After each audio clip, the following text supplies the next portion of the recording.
ketika orang curhat sama saya sering nimpalin tentang ngapain sih terlalu ini sama cinta ini. Nah, saya pengen taruh itu di media sosial. Saya mulai nulis tentang itu di Instagram, yang mana pada dasarnya saya pengen bikin orang itu terbuka kalau ya cinta itu penting, tapi ada yang lebih penting dari cinta. Dan saya juga ngeliat di media sosial pada tahun-tahun itu dan tahun-tahun sebelumnya banyak banget quote-quote tentang cinta, tapi quote-quote tentang cinta itu mostly galau aja. Dan saya pengen bikin something yang empowering, yang bikin orang sadar bahwa hidup kita tuh nggak boleh terlukan karena cinta. Oke, cinta penting, tapi ada something yang lebih penting daripada cinta.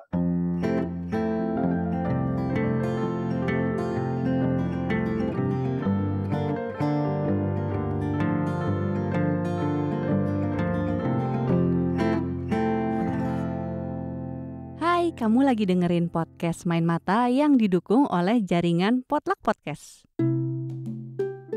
Balik lagi nih di segmen Orang Dalam. Kali ini aku mau ngobrol dengan Alfi Syahrin. Dia ini penulis yang udah nerbitin buku fiksi dan non-fiksi sebenarnya. Jadi awalnya itu dia nerbitin beberapa novel, tapi dia sendiri menyebut buku pertamanya itu dimulai dari buku non-fiksi yang berjudul Jika Kita Tak Pernah Jatuh Cinta. Soalnya novel-novelnya memang udah susah didapat. Nah, Alfi udah nerbitin 2 buku dalam seri Jika Kita Tak Pernah. Yang pertama itu tadi, Jika Kita Tak Pernah Jatuh Cinta. Terus yang kedua, Jika Kita Tak Pernah Jadi Apa-apa. Yang ketiga bakalan segera bisa dipesan nih secara pre-order dalam waktu yang sangat dekat. Kalau di episode ini, aku ngobrol dengan Alfi soal perjalanan penulisannya dia. Jadi gimana sih awal mulanya dia nerbitin novel, terus mempertimbangkan platform online Wattpad, terus sampai akhirnya dia bisa nerbitin buku. Dan sebagai penulis, menurutku Alfi juga oke banget karena dia memperlakukan dirinya itu sebagai sebuah brand. Jadi nggak cuma aspek penulisan aja yang dia pelajarin, tapi juga ada elemen-elemen pendukungnya, termasuk gimana caranya sih supaya tulisan-tulisannya dia bisa tetap relevan dengan situasi dan kondisi tanpa harus maksain diri untuk cuma sekedar ngikutin tren. Kita dengerin yuk obrolannya. Halo Alfi, apa kabar? Halo, baik, alhamdulillah. Iya. Gimana nih di Surabaya? Ya, lagi di Surabaya. Oke, sekarang lagi sibuk apa nih? Sekarang lagi sibuk mau persiapan buka kelas menulis online gelombang terbaru. Oke. Udah selesai pendaftaran sih, jadi siap-siap pembukaan. Tapi kali ini bukan saya mentornya penulis lain, tapi saya nge-mentorin penulis lain untuk nge-mentorin calon-calon penulis di kelas menulis online saya. Dan sekarang juga persiapan rilisnya buku ketiga, insya Allah. Yang judulnya Jika Kita Tak Pernah Baik-Baik Saja ya? Betul. Oke. Lanjutan dari Jika Kita Tak Pernah Jatuh Cinta sama Jika Kita Tak Pernah Jadi Apa-apa. Oh, oke, mantap. Oke, nanti kita ngomongin ke buku yang baru juga nih. Cuman sebelumnya aku pengen mungkin kita sedikit kilas balik sebentar ya. Boleh. Jadi ini kan berarti kamu udah nulis 2 buku non-fiksi ya? Dan 1 akan segera terbit.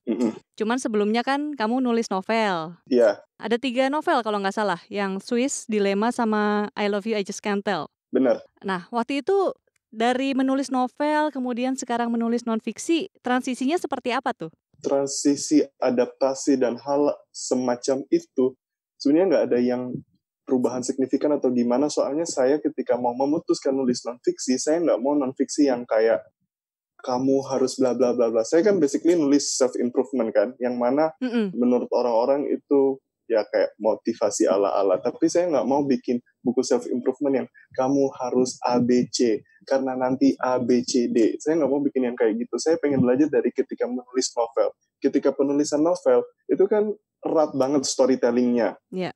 Dan teknik storytelling itu bukan cuma milik penulisan novel aja, tapi storytelling juga kepake ketika sebuah bisnis, sebuah brand ingin menunjukkan produk barunya atau marketing plan-nya, atau ketika seseorang berpidato seperti kayak di TED.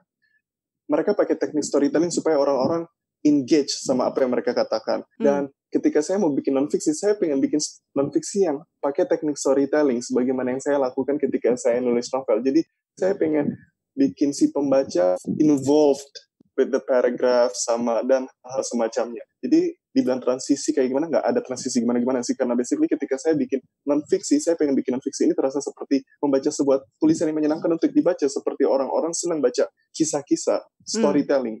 Jadi nggak ada transisi yang gimana-gimana sih. Bentar saya coba pikir, ada lagi nggak? Tapi memang bener sih, pas aku baca buku non-fiksimu, Hah? kemarin aku baca yang Jika Kita Tak Pernah Jadi Apa-apa itu, Terima kasih sudah baca. sama-sama.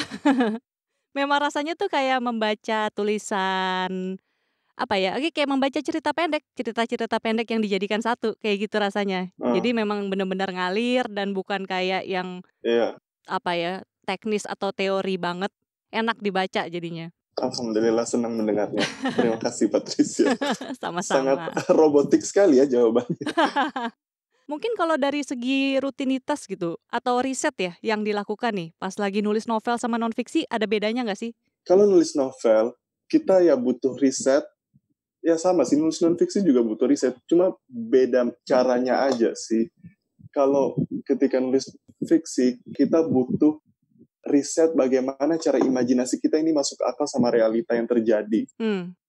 Pergerakan si tokoh dan lain-lainnya. Kalau non-fiksi, risetnya lebih ke ini sih. Riset untuk non-fiksi itu lebih ke ini. Pertama, saya perlu tahu dulu masalah yang mau saya angkat di buku non-fiksi saya apa. Contoh ketika saya nulis Jika Kita Tak Pernah Jadi Apa-apa yang udah Mbak Patricia baca, kan itu riset. Masalah yang mau saya angkat adalah insecurity seseorang tentang masa depannya dia. Itu masalahnya. Solusinya dari buku ini, saya tuh pengen solusi yang bikin orang, saya nggak bikin seseorang hilang dari insecurity mereka tentang masa depan atau apa. Saya cuma pengen buku ini jadi teman, solusi yang pengen saya berikan adalah menjadi teman buat orang-orang yang insecure sama masa depannya. Nah, jadi saya udah tahu masalahnya, udah tahu solusinya nih. Jadi riset yang saya lakukan ketika non-fiksi adalah lebih banyak mengumpulkan kisah-kisah, lebih banyak mendengar kisah-kisah orang-orang yang insecure sama masa depannya. Terlebih lagi, secara spesifik lagi, melihat ke belakang kehidupan saya, pengalaman-pengalaman yang saya udah lewati.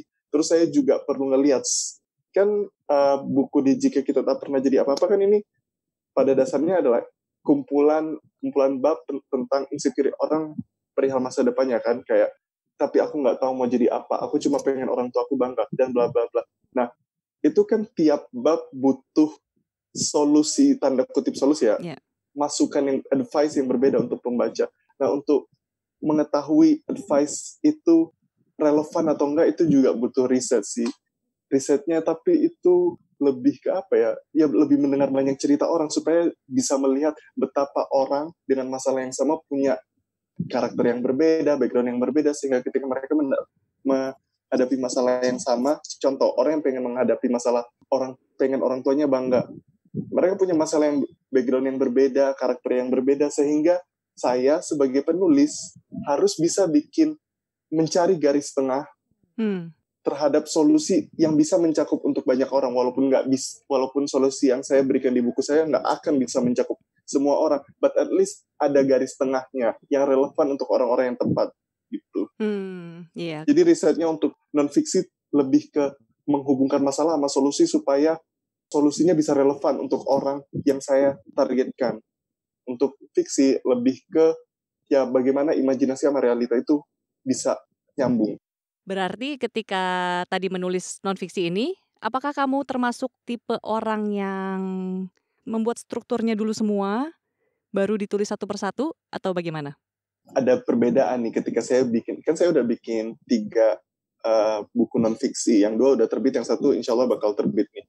Waktu saya bikin Jika Kita Tak Pernah Jatuh Cinta sama Jika Kita Tak Pernah Jadi Apa-apa, saya bikin bab-babnya dulu memang. Jadi saya udah nyiapin bab, saya udah tahu secara garis besar ini tentang apa. Jadi bab-babnya udah siap lah. Maksudnya daftar isinya saya udah bikin duluan, daftar isinya. Kayak outline-nya lah. Nah, baru saya eksekusi tiap bab itu di beberapa hari kemudian ketika ya saya eksekusi bukunya, nulis bukunya. Tapi ketika saya nulis Jika Kita Tak Pernah Baik-Baik Saja, itu tuh agak berbeda sih. Oh, gimana tuh? Saya udah nyiapin daftar isinya, udah nyiapin outline-nya, cuma sebagai penulis kita harus fleksibel kan. Kadang kita udah nyiapin outline tapi kok nggak cocok sama bab yang ini ya, kok nggak ada ide ya. Jadi waktu nulis Jika Kita Tak Pernah Baik-Baik Saja, saya lebih ke go with the flow aja, nggak menyiapkan. Jadi ya tiap buku butuh treatment yang berbeda-beda, dan itu sih yang saya pelajari. Dan sekarang saya juga lagi nyiapin buku keempat, meskipun buku ketiga juga belum final banget ya. Tapi Wow, luar biasa. ya, dan buku keempat juga bakal punya treatment yang berbeda yang saya juga nggak tahu apa nih. Ini apakah masih menjadi dalam seri Jika Kita Tak Pernah ini? Belum bisa bilang, Oke. sok-sok belum bisa bilang. Masih rahasia ya. Ya soalnya masih terlalu awal banget kok, masih belum yang udah gimana belum kok. Oke, tapi udah ada di kepala ya. Ya kayak udah tahap development lah. Oke. Nah, kamu kan juga nulis buku, berarti kalau aku boleh bilang cukup produktif nih. Terus aktif juga di media sosial dan menggunakan banyak platform, sampai bikin podcast juga kan, So Mad About Life itu. Nah, Tapi udah lama nggak update tuh. iya, kemarin lihat terakhir lupa bulan apa, tapi emang udah lama nggak update. Cuman waktu itu sering lihat memang di top 200 tuh suka ada. Bakal update lagi sih insya Allah. Oke, baiklah. Mungkin banyak yang nunggu-nunggu juga. Waktu itu gimana ya proses pemikirannya? Apakah kamu melakukannya secara strategis? Maksudnya kamu ini full time sebagai penulis kan? Iya, tapi penulis ini perlu dispesifikin dulu. Penulis apa? Penulis buku doang atau nulis apa? Tapi kalau dibilang full time-nya nulis doang, sebenarnya enggak. Soalnya saya juga ngejalanin beberapa, dibilang bisnis sih terlalu lebay ya. Tapi ya, it's called a business sebenarnya. Saya kayak bikin kelas menulis online, kelas praktik bahasa Inggris online, yang pada dasarnya juga ada hubungannya juga sih sama karir saya sebagai penulis. Nah, oke. Jadi ya, gitu sih. Ya, ada nulis, ada bisnisnya juga. Oke. Kalau mungkin bisa dibilang creativepreneur? Ya, boleh. Iya. Bisa. Dan sebenarnya kan berarti terlepas dari itu semua, nulis buku, terus udah gitu bikin workshop penulisan. Ya itu kan memang semuanya berbeda-beda tapi saling punya benang merah satu sama lain ya. Benar. Nah, aku melihatnya kamu memang membranding dirimu tuh dengan baik sebagai Alfi Syahrin ini. Apakah waktu itu memang sudah berpikir untuk dari awal menulis ini memang sudah berpikir untuk membranding diri? Proses perjalanannya tuh seperti apa gitu? Oke. Jadi awalnya tuh nggak ada tuh kepikiran mengkalkulasi branding ini supaya gini gitu. Jadi tadinya enggak sih. Jadi saya kan sebenarnya udah nulis buku dari tahun 2012, waktu itu masih novel. Tapi saya nyebut buku pertama saya tuh Jika Kita Tak Pernah Jatuh Cinta. Soalnya buku-buku yang sebelumnya udah susah dicari juga, udah nggak relevan sama brand saya yang sekarang. Terus awalnya saya kan udah nulis buku dari tahun 2012, terus 2013 nulis lagi, terus 2015 nerbitin novel lagi yang jadi novel terakhir pada saat itu. Dan di tahun 2015 industri buku tuh agak mati, kayak nggak seperti biasanya, nggak seramai buku saya yang pertama, buku saya yang kedua juga. Buku kedua itu maksudnya novel pertama dan novel kedua ya. Terus waktu itu saya lihat Wattpad tuh lagi rame-ramenya, cuma saat itu Wattpad juga punya reputasi yang buruk. Pada saat itu reputasi buruk, maksudnya konten-kontennya nggak kayak TikTok pada beberapa tahun lalu. Itu Wattpad saat itu. Ada image tertentu yang melekat ke situ ya? Ada image, betul. Jadi mau masuk Wattpad waktu itu kayak, aduh, apakah ini keputusan yang tepat? Apa gue cuma ikut-ikut doang? Atau gimana? Terus akhirnya tahun 2017 waktu itu aku nyoba nulis di Wattpad. Tapi waktu itu belum non-fiksi ya, masih fiksi waktu itu. Rencananya jadi novel keempat yang kemudian ganti jalur. Terus saya nulis di Wattpad dan ternyata alhamdulillah itu juga banyak yang baca. Terus dari situ mulai gaining audience dari situ, nemu pembaca-pembaca di Wattpad. Waktu itu belum mulai tuh di Instagram, Twitter belum kepikiran. Terus di Wattpad udah gaining audience lah dan udah ada pembacanya, udah ada yang nungguin dan alhamdulillah senang sih. Saya tuh tipikal penulis yang senang berinteraksi dengan pembaca sih. Jadi saya nggak mau kayak berhenti di Wattpad aja. Jadi waktu itu saya juga coba nulis di Instagram. Cuma saya mikirnya kalau saya nulis di Instagram tuh bingung nulis apa. Karena pengguna Wattpad memang mereka datang untuk membaca. Sedangkan orang buka Instagram bukan buat baca. Jadi saya mikir apa ya.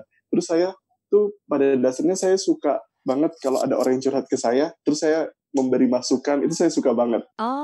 Dan selama ini sih orang-orang tuh suka dengar masukan dari saya.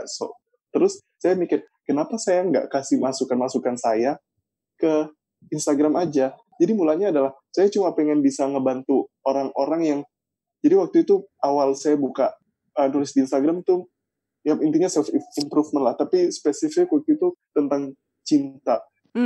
Karena soalnya saya tuh, ketika orang curhat sama saya sering nimpalin tentang, ngapain sih terlalu ini sama cinta ini. Nah, saya pengen taruh itu di media sosial. Saya mulai nulis tentang itu di Instagram, yang mana pada dasarnya saya pengen bikin orang itu terbuka kalau ya cinta itu penting, tapi ada yang lebih penting dari cinta. Dan saya juga ngeliat di media sosial pada tahun-tahun itu dan tahun-tahun sebelumnya banyak banget quote-quote tentang cinta, tapi quote-quote tentang cinta itu mostly galau aja. Dan saya pengen bikin something yang empowering, yang bikin orang sadar bahwa hidup kita tuh nggak boleh terlukan karena cinta.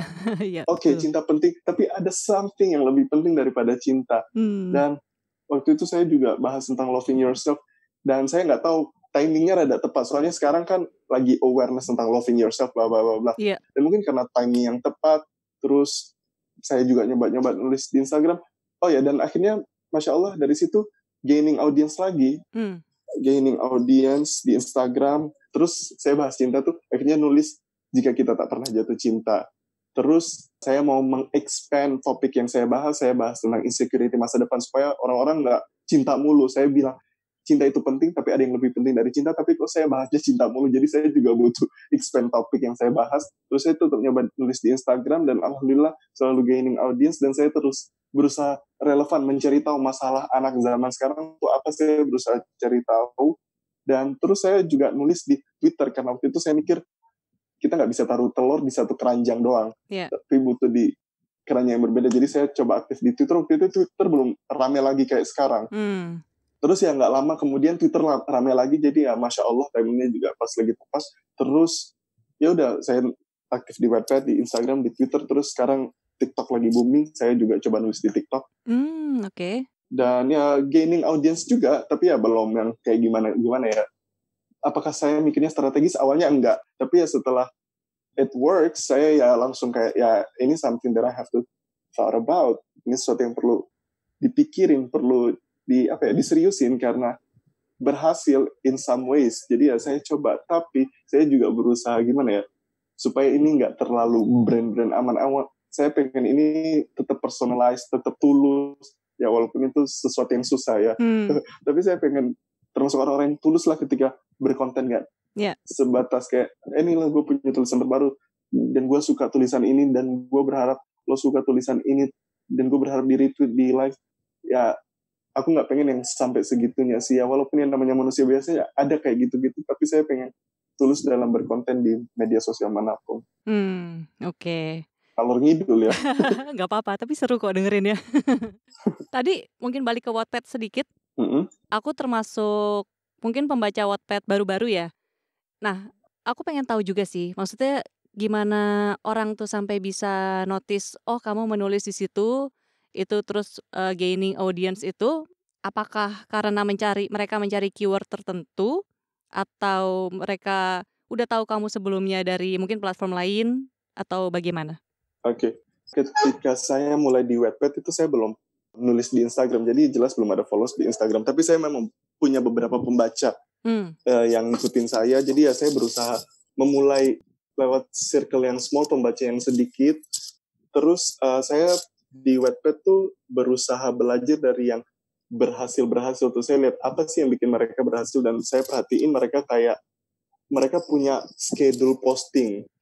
Schedule posting yang reguler. Jadi saya tiap post chapter saya kasih tahu, saya post tuh setiap hari ini pukul sekian. Dan waktu itu saya juga belajar, bukan algoritma web, kan nggak tahu ya algoritma, tapi ya basically setiap media sosial lah. Setiap makin kita konsisten, makin besar peluang untuk kelihatan di homepage seseorang. Jadi ya di Wattpad itu saya berusaha posting lebih dari sekali seminggu. Jadi kayak 2 chapter mungkin seminggu kalau mampu. Dan yang mulainya dari situ sih. Oh ya, saya juga baca-baca tentang bagaimana algoritma Wattpad bekerja, gimana supaya, ya saya belajar tentang itu juga sih. Di Wattpad juga belajarnya. Oh, di Wattpad pun ada yang memberikan tulisan untuk belajar tentang Wattpad gitu ya? Iya, ada. Tulis luar tapi biasanya. I see. Oke. Berarti di balik buku-bukumu ini, kalau menurutku sih bukumu juga cukup sukses ya. Dan waktu itu memang pernah beberapa kali ke toko buku juga lihat ada di rak bestseller. Alhamdulillah. Iya, jadi tapi juga di balik itu maksudnya kamu mempelajari cara-cara selain menulis dengan baik juga ya cara-cara distribusinya, marketingnya seperti apa. Itu sih yang mungkin kalau menurutku sih orang juga perlu tahu, dan nggak gampang sebenarnya, karena berarti kan tadi dari Wattpad, terus Instagram, terus ke TikTok, di Twitter, itu berarti kamu masih menjadwalkan semuanya sekarang? Trying so hard to schedule it. Berusaha sih, kayak tiap hari harus posting. Tapi ya ada beberapa momen yang memang kewalahan. Saya nggak mau terlalu nggak mau terlalu kayak ngejar banget sih. Tapi saya juga nggak boleh terlalu mengikuti keinginan saya yang take istirahat sejenak. Saya nggak mau terlalu terlena dengan istirahat juga. Saya juga butuh usaha melakukan sesuatu. Jadi ya saya berusaha tiap hari sih. Berusaha tiap hari, walaupun pada nyatanya tidak bisa tiap hari, tapi sebenarnya bisa, cuma sayangnya yang kurang menurut saya. Jadi ya trying so hard untuk bisa tiap hari.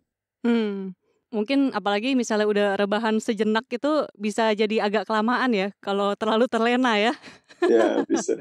Tapi masalahnya juga kayak aduh gue takut nih tulisan gue repetitif, aduh gue takut nih apalagi nih yang harus gue bahas nih, kayak gitu-gitu. Kadang stuck. Nah, ketika lagi stuck itu biasanya apa yang dilakukan? Tergantung jenis stucknya ya, dan jenis stuck tuh beda-beda. Ada jenis stuck yang emang karena males aja. Ada jenis stuck karena males mikir aja. Sebenarnya kalau duduk di depan komputer, terus maksa satu kalimat untuk keluar, sebenarnya bisa-bisa aja. Jadi ya tergantung jenis stuck. Ada jenis stuck yang udah maksa nulis, tapi ya tulisannya kurang berkualitas. Nah, itu berarti butuh baca buku. Dan maksudnya butuh baca yang lebih intens daripada biasanya. Jadi ya itu sih yang saya lakukan. Oh ya, dan yang terpenting adalah berdoa supaya bisa nulis yang lancar. Oke.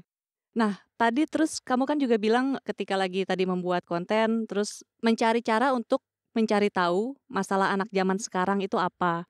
Biasanya cara-caranya melalui apa saja nih yang kamu lakukan? Cara-caranya ya enjoy aja media sosial pada umumnya. Nanti kita juga bakal kelihatan masalah yang lagi booming nih apa.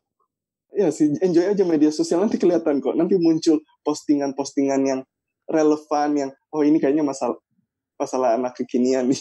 Itu sih yang saya lakukan, enjoy media sosial aja, nanti ketemu juga. Oke. Dan ya sering denger curhat orang sih juga.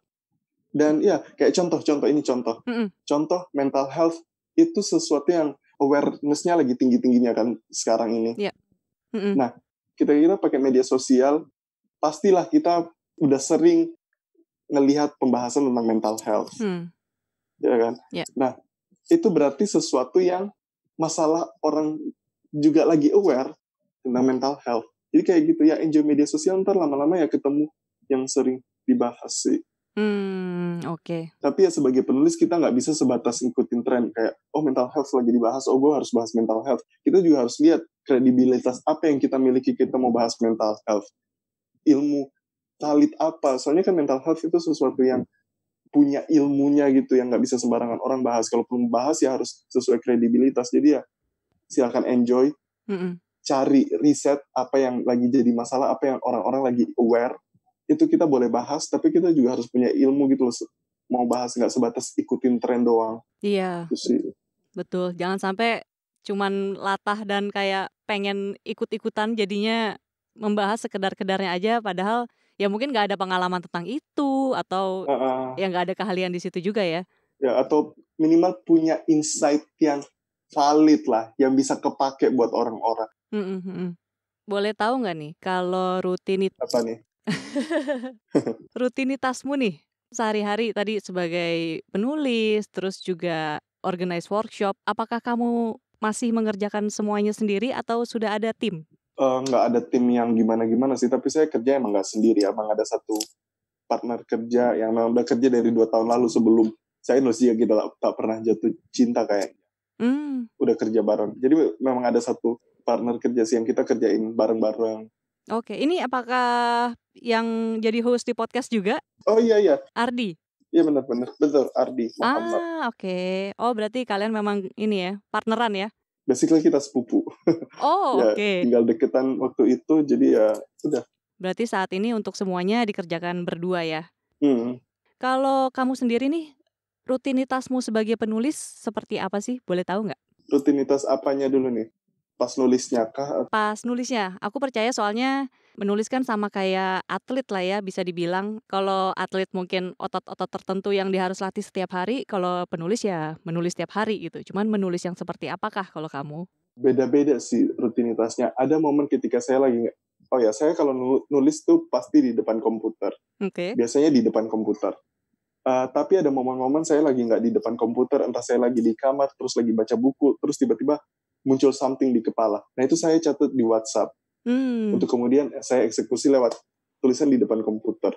Dan rutinitas yang saya lakukan adalah ya itu sih, jadi udah punya bahan emang di WhatsApp yang saya pikiran, atau kadang saya nggak bawa apa-apa di kepala, saya harus duduk, saya harus coba nulis aja apa kek atau apa, ntar ya insya Allah muncul juga.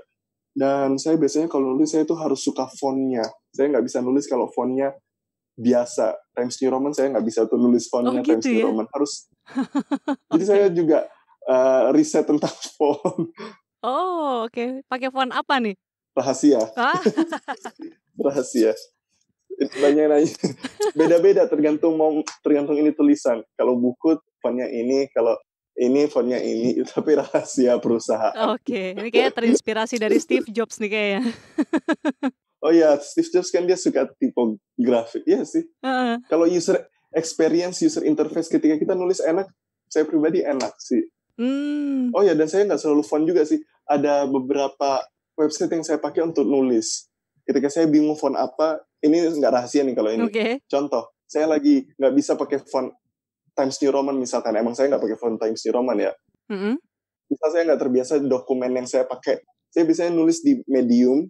Di Medium dia kan punya kayak Wattpad. Wattpad kan kita bisa nulis tuh di Wattpad.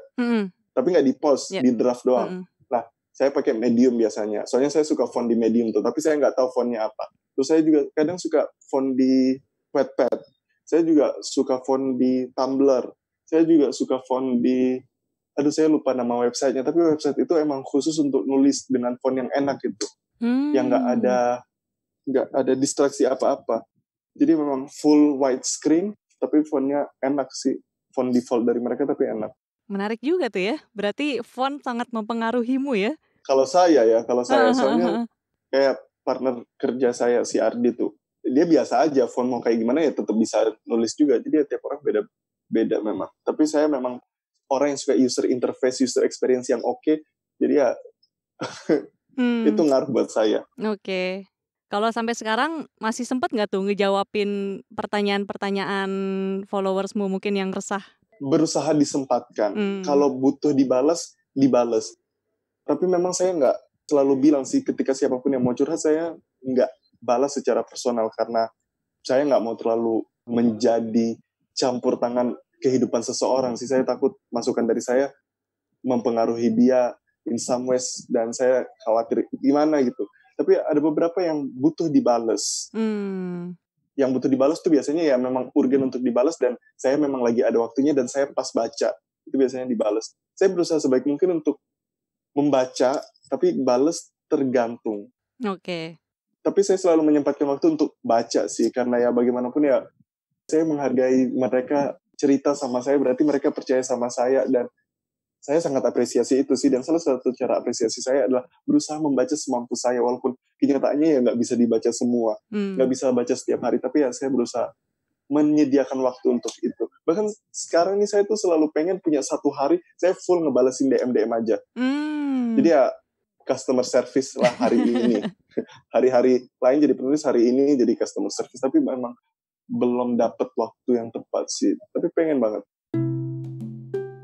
Terima kasih sudah mendengarkan. Masih ada satu lagi nanti obrolan dengan Alfi di bab lain, termasuk bocoran soal buku terbarunya. Dan podcast Main Mata juga membuat versi audio yang ngambil dari cuplikan bukunya Jika Kita Tak Pernah Jadi Apa-Apa. Dengerin juga ya nanti. Lalu kalau kamu suka dengan konten yang kami sajikan, kami akan berterima kasih sekali jika kamu mau merekomendasikan bab ini atau podcast Main Mata secara keseluruhan ke teman-teman kamu yang suka baca buku. Mau kasih saran atau masukan juga boleh, bisa lewat Instagram di @patricia.wulandari atau di @potluckpodcast. Kalau di Twitter bisa di @patipatigulipat atau di @podcastpotluck. Jangan lupa follow podcast Main Mata di Spotify dan beri dukungan juga untuk jaringan Potluck dengan follow dan subscribe di YouTube dan platform podcast lainnya. Untuk informasi lengkap seputar episode terbaru yang akan tayang dari channel-channel podcast yang ada, follow jaringan Potluck di Instagram @potluckpodcast. Segitu dulu. Dadah!